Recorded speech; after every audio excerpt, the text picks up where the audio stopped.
to my TARDIS tutorial. Today we're going to do the recall disk as seen in Blink. Now if you'll remember, the Doctor was trapped by the Weeping Angels, needed somebody to bring the TARDIS to him, so he gave a special kind of DVD disc to Sally Sparrow and her friend, and they basically had to go into the TARDIS and insert the disc, and then the TARDIS basically left without them and went to go get the Doctor. And that's basically what I've done here.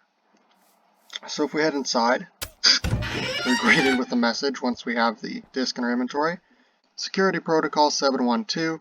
This time capsule has detected the presence of an authorized control disk, valid 1 journey. Please insert the disk and prepare for departure. So same message you would have seen in the episode, a little hologram pops up, and you can see we need to insert the disk, throw it at the time rotor basically. Control disk accepted, and you can see the TARDIS has just left without us, and it makes the sound, but it's already gone, and it's actually back at the spawn point now. So yeah, we're kind of just stuck here. And yeah, if we go back to the spawn, you can see the TARDIS is here. It's not really facing the right direction, but point is, the TARDIS goes back to spawn, and basically wherever you are, you kind of just get left behind. Similarly to the episode. How does this all work? Well, if we come in here, you can see there's kind of a lot of command blocks, but what they're actually doing isn't all that complex.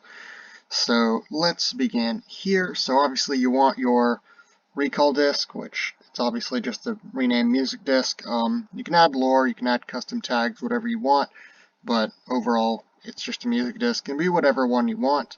We need to remember which one it is, so in this case it's cat, and it even says the little ID down there, music disk cat. So if we come to this command block, repeat, always active, this one is executing if entity at ename equals TARDIS. So if the TARDIS is materialized, and unless the recall entity, which is that armor stand, already exists, if score TARDIS energy is greater than or equal to recall disk TARDIS energy. So I set a value on the energy scoreboard just to say how much energy this would take, which in this case I believe is about 100 energy. If you don't have more than 100 energy, this isn't going to work, but if you do, then it'll keep going and it'll do execute at ename equals rot. That's the time rotor entity. If you don't have one of those, you might make one just so that you have something to throw the item at. It'll kill the item, which is the item ID music disk, count 1, B, and then tags. Like I said, I have a custom tag on here, which is just called custom. You don't have to do that, obviously, and I won't really show how to do that. But then display name is recall disk, obviously, and it'll kill it when it's in a distance of 2 blocks or less. So basically, to recap, it's if TARDIS is materialized, unless the recall entity already exists. If the TARDIS has enough energy, then executing at the time rotor will kill the recall disk item when it is thrown within a distance of 2 blocks. Then you'll come over to the top of it, and following the direction of the arrow, you'll place another command block. This is chain conditional and always active. Same with all of these, and you're just going to do scoreboard players remove TARDIS energy 100. So obviously that's just removing the energy. Then into another command block, TP at A tag equals inside to at E tag equals or name equals TARDIS.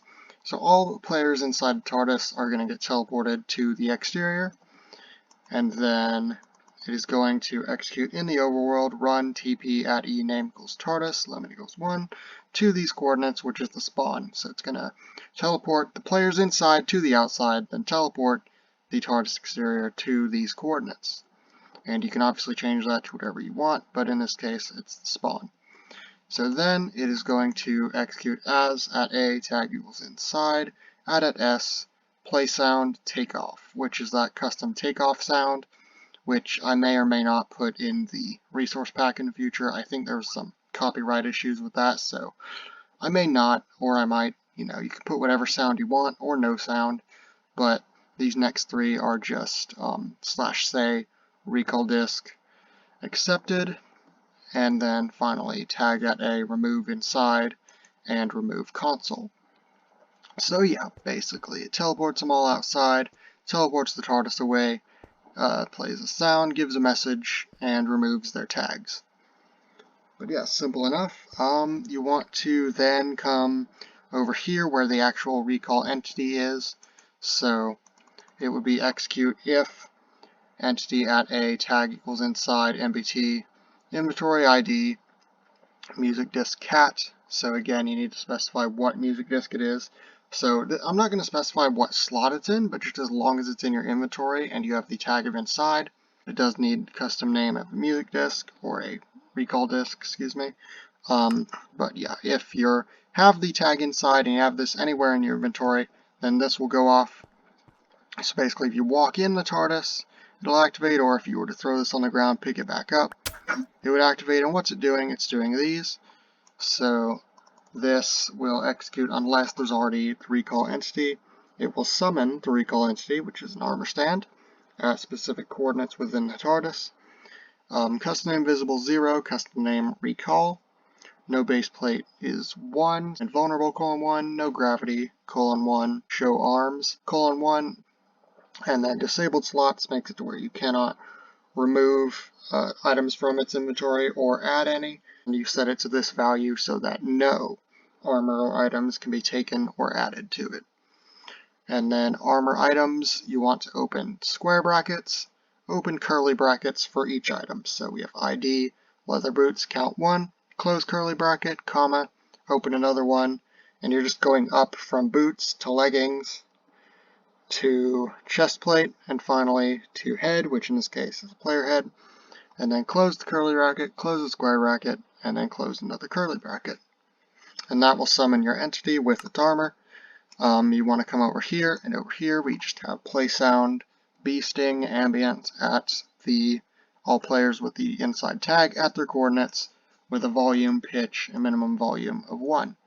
And finally, up here we just have the message, which is executing at whoever's is the pilot. If entity at e name equals recall, it will just say the message, which it can be whatever you want. I just chose it to be the message in the show. So yeah, then some other things related to the entity. We have execute if score recall disk recall is greater than or equal to recall message done recall. And what that is a scoreboard that I set up. And you would just create that scoreboard, and you would add 2 fake players. One is called recall disk, and the other is recall message done. And you want to set recall message done to a set value. In this case, it is 240. Do like multiples of 20 to get basically your seconds value. 12 seconds if my math is correct. So once the score of recall disk has raised enough to where it is greater than or equal to whatever value put for a recall message done, it will kill the recall entity and it'll play that bee sting sound yet again. I'll show you these real quick, and these are mostly just visual things. We have execute as at e name equals recall at s, and it's TPing it to its same coordinates but facing the nearest player with the tag of inside, so it'll constantly be turning to face you. We also have here execute at recall run particle glow squid ink particles, and just do it at their coordinates. These are the deltas, so 1 block up and down, only 0.1 blocks out to the sides. This is the speed, and this is the count of particles. Up here we have execute if entity at e name equals recall run scoreboard players add recall disk recall 1. So yeah, that's obviously giving recall disk its score at 20 ticks a second, so about 12 seconds until it gets to recall message done. And I already showed you what happened when you get to there. So yeah, and then finally up here, execute unless entity at e name equals recall, run scoreboard player set recall disk recall back to 0. So once it kills the entity, it will set it back to 0. And then finally over here, this is just a visual thing. So execute if entity at e name equals recall, it will start this comparator clock. And this just goes around like this. And basically what it's doing when it gets here, it's will data merge the entity at e name equals recall, armor items, and you can see it's the same thing, but these brackets are actually empty. and that just removes all the armor items from it and turns it to invisible:1. So basically it just makes it seem to like disappear, and then a moment later with this repeater it will actually replace all of the armor items. So data merge, and then you put the armor items back to what they were before and give it invisible:0, so that it basically seems to flicker out of existence and then reappear. And it's basically just this clock that keeps that going to kind of create a kind of flickering effect for the hologram, and that combined with the particles makes it look pretty nice. Alright, so I've just traveled to the Nether to kind of show you this once again. So we have our recall disk, and if we go inside the TARDIS with it anywhere in our inventory, you can see the message starts up, and here's our armor stand. He's flickering and has the particles, and he will turn to face us. And we have to wait till after he disappears, because if we try this before it won't work, but if we throw this at the console, it will teleport us back outside and then send the TARDIS back to the spawn point. Recall disk is accepted, and now we're kind of just stuck in the Nether. And yeah, the TARDIS is back here at spawn. But yeah, that's really all there is to it. This has been my recall disk feature. I have been Tbo2. Be sure to subscribe, to follow my Instagram, Tbo2it, to follow my Twitter, which is also Tbo2it, to join my Discord, and lastly, to have a nice day. Goodbye.